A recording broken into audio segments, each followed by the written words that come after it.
Shmaya, we're on the next Mishnah K of Perkei Avos. So we're going to do Be'ez Hashem half today and half tomorrow. It's a Mishnah which has a lot of content and two different sections which will Be'ez Hashem join together, but for now we'll start with the first half. So the Mishnah starts like this. Yossi ben Yochanan Ish Yerushalayim Omer Yehi Beitcha Patuach Lirvacha Ve'yu Aniyim B'nei Beitcha Ve'al Tarbeh Sichaim Ha'isha. Now the Al Tarbeh Sichaim Ha'isha, and the continuation there, that deserves a lot of content, so we're Be'ezrat Hashem, we'll do that tomorrow. We're going to focus on the first half today. So it's Yossi ben Yochanan Ish Yerushalayim. So question number one is, why does it have to mention he's from Yerushalayim? Is it important to us, every person, where they come from, who they are? Or is there a special meaning in the fact that he comes from Yerushalayim? We'll look into that topic. And then he says two statements which look pretty similar. We have to understand the difference between them, the connection between them. Yehi beitcha patuach lirvacha. May your home be open widely. Ve'yihu aniyim b'nei beitcha. And poor people should be your household. So question number two is, what is the connection between these two sections?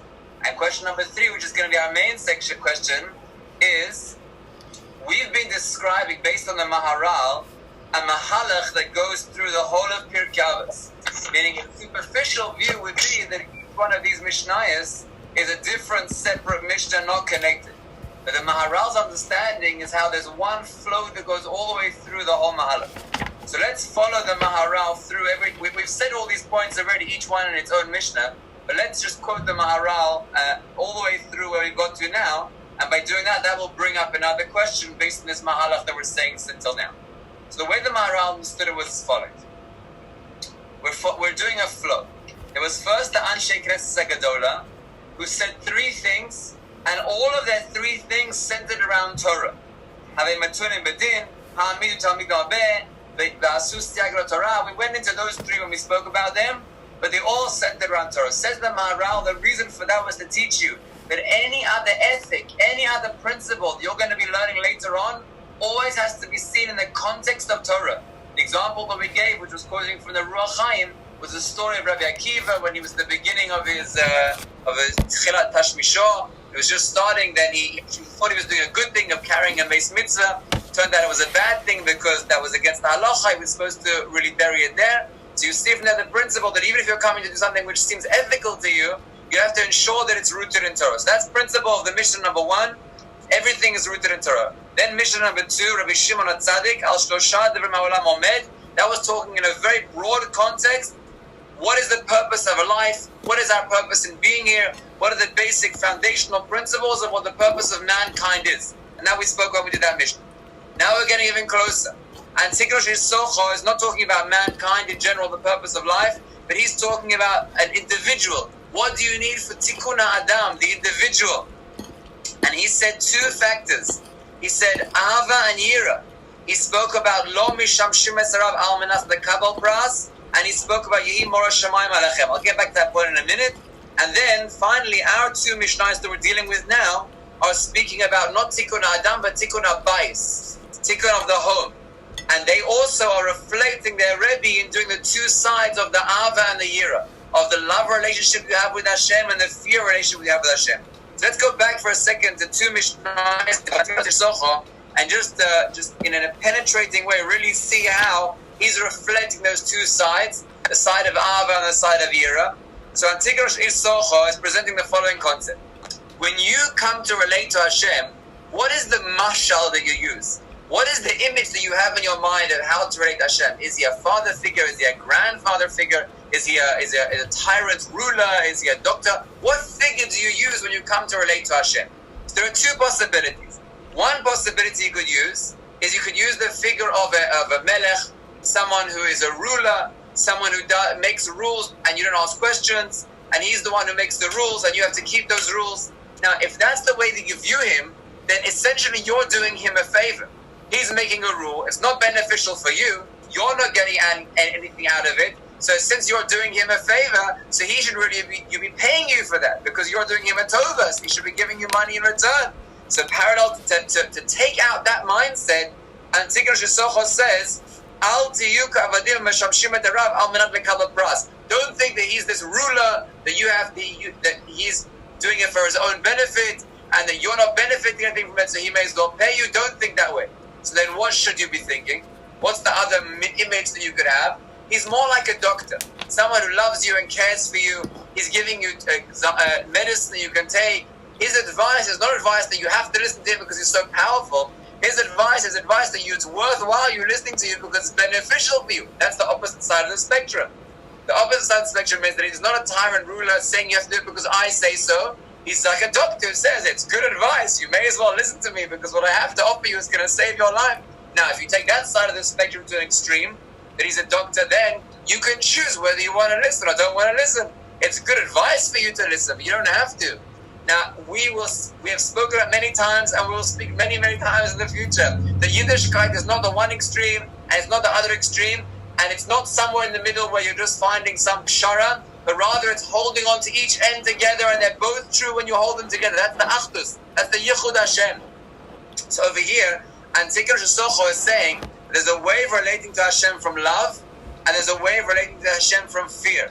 And each have to be balanced out. So on the one hand, he says, serve Hashem from love. Don't do it for a reward. Don't do it for a prize. Do it because you love Hashem. That's the one side. Do it just for the sake of Hashem because you love Him. On the other hand, don't go to an extreme with that and say, yeah, I'm choosing to love Hashem. I'm doing it because it's good for me. No, that's why he concludes and he says, Vahi mora shamayim alechem. You have to have fear of Hashem, meaning He is a ruler. So then you have an understanding of how to hold each side of the spectrum. When we say hold each side of the spectrum here, what we mean is the following. On the one hand, you're doing Hashem's will because it's Hashem's will, and at the same time, it's good for you. Now, if it's Hashem's will, you might take that to an extreme by itself and say, well, if it's Hashem's will, then He's doing it for His own benefit. No, He's doing it for your benefit. Oh, well, if it's for my benefit, then I can. If I want to do it, I can. If I don't want to do it, I can't. No, Hashem's doing it because He's commanded. And we hold both sides of that spectrum together. Hashem's doing it, and He told us to do it, and He's commanding us, and we have to do it, and it's beneficial for us. Ava and Yira, all together. That was Antikar Shesocho, all in one. Now the next generation, his Talmidim, Yossi ben Yoezer, Ish Tzreida, and Yossi ben Yochanan, Ish Yerushalayim, they were presenting the same concept of having Ava and Yira, but they were saying it not just within the man, within person himself, but they were showing you how to have that spectrum within your home in a more practical way of how to build it, something relevant, how to build it. So last time we spoke about Yossi ben Yoezer, who spoke about love. And we spoke there about the concept that you can't feel love for Hashem directly. Eish ochlahu. But you can, Hashem has given us a path of how to feel love for Him, and that's through loving and giving honor to Talmidei Chachamim. And that's what we spoke about last time, about the 3 levels of Dveikus with Talmidei Chachamim. That brings you close to love. Now let's get to our Mishnah with all that understanding of where the whole thing fits into the flow. Yossi ben Yochanan Ish Yerushalayim. Why does it say he's Ish Yerushalayim? Because Yerushalayim is made up of 2 words. And the first is Yeru, Yir'ah, Shalem. The way to come to Shleimus is through also having the Yira. We already have the Ava in the last Mishnah, and it's emphasizing for us Yossi ben Yochanan Ish Yerushalayim because he's presenting the side of Yira. He was the Av Beis Din.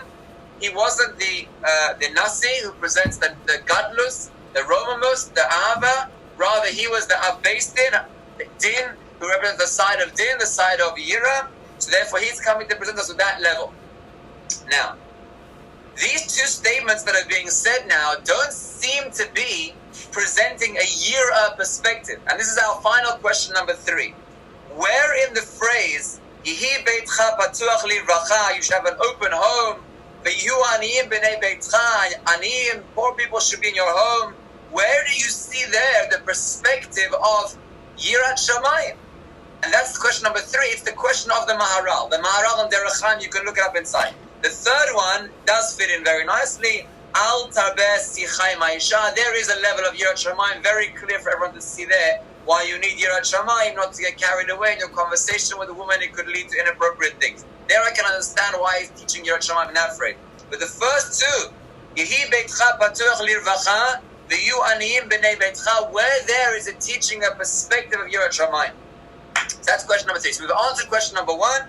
Question number 2 was what's the connection between these two phrases? And question number 3, which we've now presented very clearly with all the background, is since in the pattern of what Perkei Avos is building, this is the message of Yira. Where is the Yira here? Where do you see the concept of Yira? So to answer that principle, we're going to use the Nefesh HaChaim. It's interesting, I didn't intend for this, but it seems like we're using the Maharal for our form, and we're using the Nefesh HaChaim for the content. Meaning the Maharal is giving us the flow of all the Mishnayos, the macro vision. He's giving us the meta view, and the Ruach Chaim is giving us kind of filling in, because the Maharal is so broad. But the Ruach Chaim takes sometimes the same concepts and makes them in the words of the Mishnah with the Dukim. With the two together, it's Gan Eden. So, question number 1, Yerushalayim, we've explained. Question number 2, what is the connection between these two phrases? And question number 3 is, how does this teach us a Yira perspective? So let's open up together, those who have it, the Ruach Chaim, and he's going to give us the answer to question number 2, and that will lead us to question number 3, and we'll have the shleimus of this idea. This is an amazing idea. Fantastic. He writes, this is Ruach Chaim, the commentary of Rav Chaim of Volozhin on Perkei Avos, Mishnah Aleph, Perek Hey. He says, the way of tzedakah, of giving tzedakah, is to make you rich. That's the way of tzedakah. And he brings that out from a pasuk in Hosea, where it says, Ziru lechem litzedakah, kitzru lefi chesed. Plant for yourselves charity, and reap for yourselves according to the chesed. And I'll say it in my own words. He says like this, if you didn't know the concept of planting, if you would see someone else going and reaping in all of his harvest, and then taking a larger amount, and instead of eating it or cooking it, he would start digging up the ground and start planting the ground, you would think he's crazy. Why are you wasting your produce? You could eat it, you could benefit from it. Why are you throwing it away? So says the Pikeach, the wise individual, I'm investing in my future. I'm eating some now, but I'm taking a portion which I'm putting in the ground. So the Tipesh, the fool, says, well, how much are you going to get out? You'll put in 1 grain, you'll get out 1 grain. Why don't you just eat it? What's the benefit? Says, no, says the Pikeach. I put in a small amount now, but I get out a much larger amount. That's the way of the nature. The way of nature that Hashem made in this world is that you put in a small amount and you get a large amount. Says the pasuk in Hosea, Ziru lechem litzedakah, that Hashem made in nature, that when you give tzedakah, you think you're giving to the ani, you're actually investing in yourself for the future.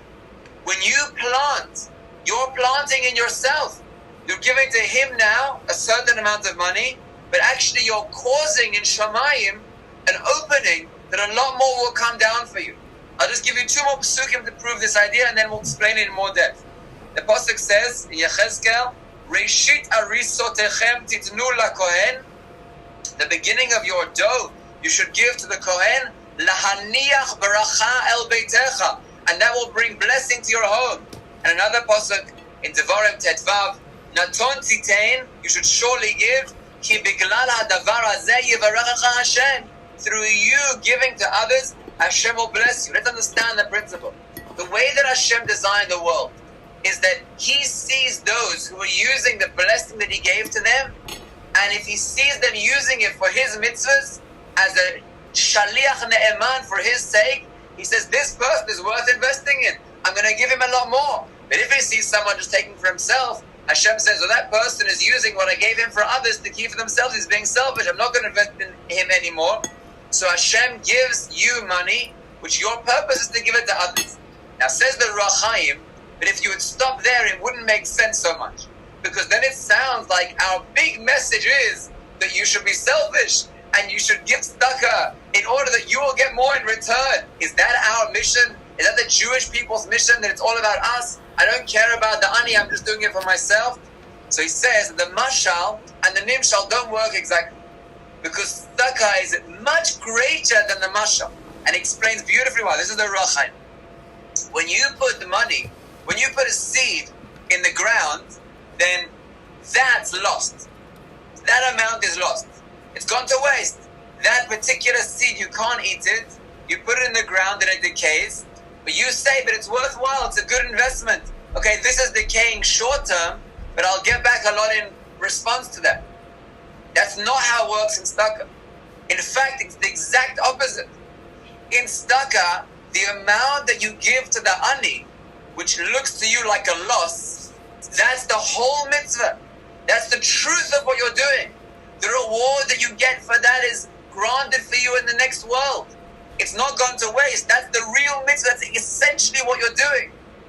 However, the reward that you'll get back in this world of getting many times of the money fold, like the Pasuk in Yechezkel says, and the Pasuk in Hosea says, and the Pasuk in Devarim says, all that, that's just the nature. It's not worth your while to do it for that. And that's why you're doing it. And that's the reason why you believe in it. That's just the nature. All the Pasukim are telling you is, that is the nature, that if you have an expansion mindset, that you're thinking in a way of giving and giving and giving, then HaKadosh Baruch Hu will relate to you in the same way. Because Hashem works midah keneged midah. Hashem will give to you the way that you give to Him. So if you're asking what's the nature of how these things work, the answer is you'll give to the poor person and Hashem will give you many times in return. But if you're asking what's the purpose of my giving, it's for the sake of the tzedakah. That's gone to waste. It hasn't gone to waste. From a Torah perspective, that was my whole purpose of giving. And now with that understanding of the Mishnah, let's just read it inside now. Yehi beitcha patuach lirvacha. Not lirvacha for someone else, lirvacha for yourself. If you have an open home, then there will be revach in your home. Are you doing it for the revach? No, you're doing it for the mitzvah. But what will the natural consequence be? There'll be many times fold that you will get back in return. That's part one of the Mishnah. Now part two of the Mishnah is V'yu aniyim b'nei beit. Now I'm going to answer question number 3 and we'll come back to question number 2 or 4 into account. The idea that we just said now is essentially a principle of emunah. When you ask a person about giving away money to tzedakah, they say, are you kidding me? Do you know how much I invested? This is my hard-earned money. I put in so much effort for this money. And you say to them, yes, but where does the money essentially come from? It comes from Hashem. Hashem from the beginning gave it to you only so that you could give it on to other people. They say, don't give me that. Do you know how hard I worked? If it was from Hashem, then He would have given it to me as a gift. But I had to work so hard, that proves that it's mine. That's the mindset that a person has without Yirat Shamayim. A non-Yirat Shamayim mindset is, it's all mine. I own it. I'm the center. That's a non-Yirat Shamayim mindset. I once heard a beautiful pshat about giving Maaser Behema. That why do you give Maaser Behema in the following way, where you take a fence and you make a hole in it and then you put the animals through 1, 2, 3, eventually number 10 you paint, and then afterwards you go and gather them all up. A person knows how much flock he has. Let's say he has 30 flocks. Just separate 3. Why do you have to put them all through the gate? And the answer is to teach Yiras Shamayim. That when a person says 1 for me, 2 for me, 3 for me, 4 for me, 5 for me, 6 for me, 7 for me, 8 for me, 9 for me, and 1 for Hashem. Let's do it again. 1 for me. He feels guilty. What? I'm taking so much to myself and only giving 1 back for Hashem. The truth is, from a Yirat Shamayim perspective, the truth is that when you recognize the money is not yours to begin with, HaKadosh Baruch Hu gave it to you as a deposit for you to use for other people. That takes Yirat Shamayim. A regular person who doesn't have a perspective of Yirat Shamayim, a man who hasn't worked on himself to gain this perspective, even if he has Avos Hashem, even if he's got round number 1 that we spoke about in the last year, even if he's attached himself to Talmidei Chachamim, but it could be he's attaching himself to Talmidei Chachamim because he sees he's the center and he wants to be even greater and he wants to say how much connection he has to Talmidei Chachamim because he's the best and he's connected to everyone. It could be that a person could work on Avos Hashem and still not have Yirat Shamayim. He still wouldn't have that ability to recognize the emunah principle in the world. He loves Hashem and he loves himself. In fact, he's got an expansive mindset. I love Hashem, I love myself, I'm in the center. Other people, there's no room for them. It's me and Hashem in this world. You want to ask a question? Go, Ellie. Why doesn't one's Avos Hashem propel him to do the right thing? Then again, let me hear. Why doesn't one's Avos Hashem propel him to do the right thing? It's two different kochos hanefesh, and you have to work on each one independently. This is the Maharal's words. The Maharal says there's a mitzvah aseh, which is the moving towards, and there's a mitzvah lo taseh, which is moving away. A person can work on the one and not have the other one. They're two separate kochos hanefesh. When you build an expansive mindset of love and giving to Hashem, then you have a sense of like, I'm close, I'm more connected, I'm going to do more for him, I will do mitzvahs, I will do actions. But you still might see yourself as, I'm doing mitzvahs, I'm doing actions. Does that mean necessarily that you would have the wherewithal, the capability to hold back from doing an avera? Let's say something delicious comes your way which is not kosher, or it hasn't been 6 hours. So that just because you've developed Avos Hashem, which means you'll do more and more and more for Hashem, doesn't mean you'll have the self-discipline to hold back when something tempts you.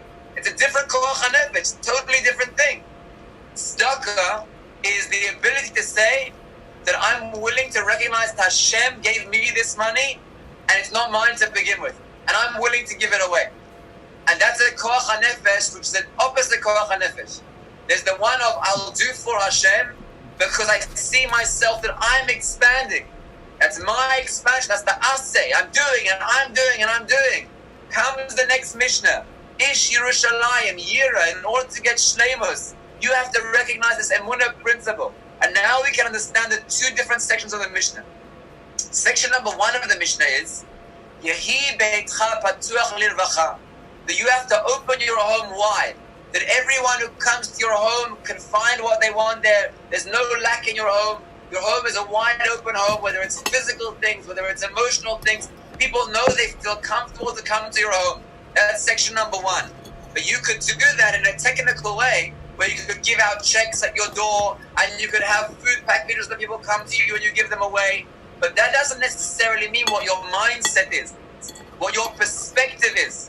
It could be that you'll do that from a technical external point and be a very generous individual and have Yirat Shamayim to recognize that it's all Hashem's and that it's a gift that Hashem gave you to give unto others. It's a privilege that Hashem gave you to give to others. It doesn't mean that it's yours. You may recognize that principle, but at the same time, you won't have a feeling in your heart that you love these people and you're giving to them from a sense of it's really Hashem's, with your inner world feeling that.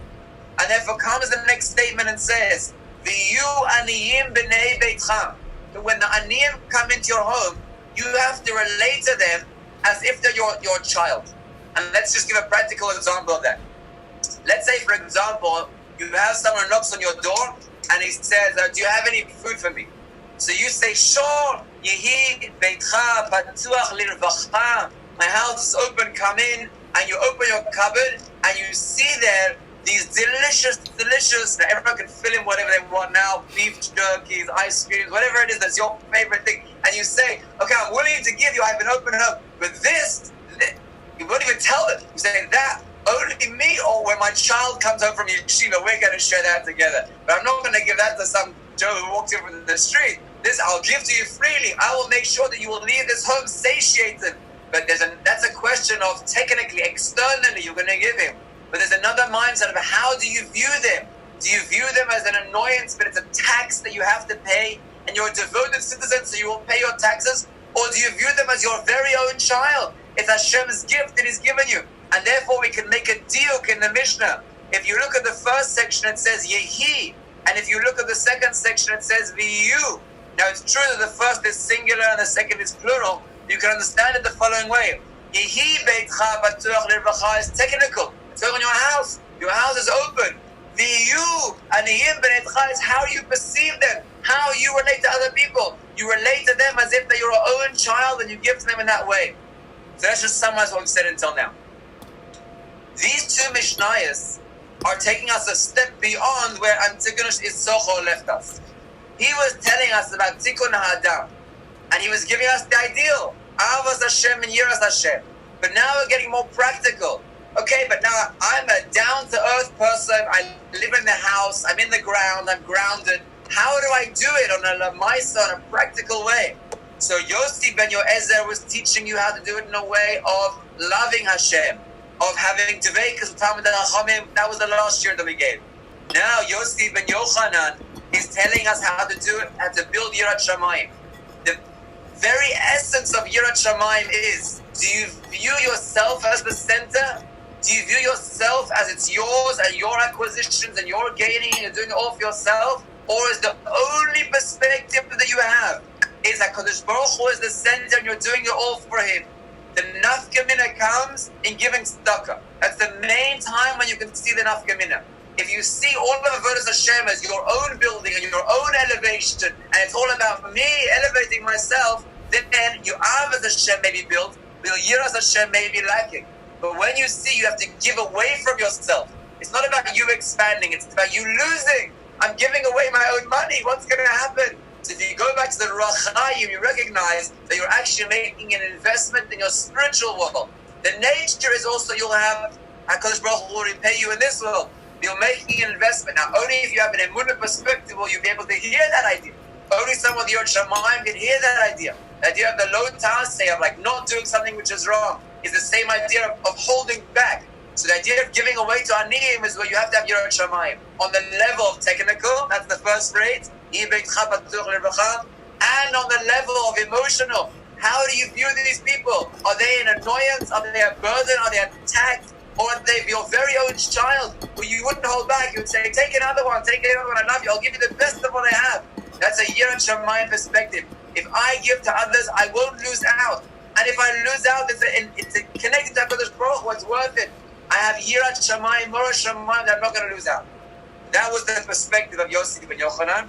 And Be'ezer Hashem Yisbarach, please, with a lot of sensitivity and a lot of patience, come tomorrow with the section of how to relate to the man-woman relationship. That takes a lot more depth and a lot of maturity.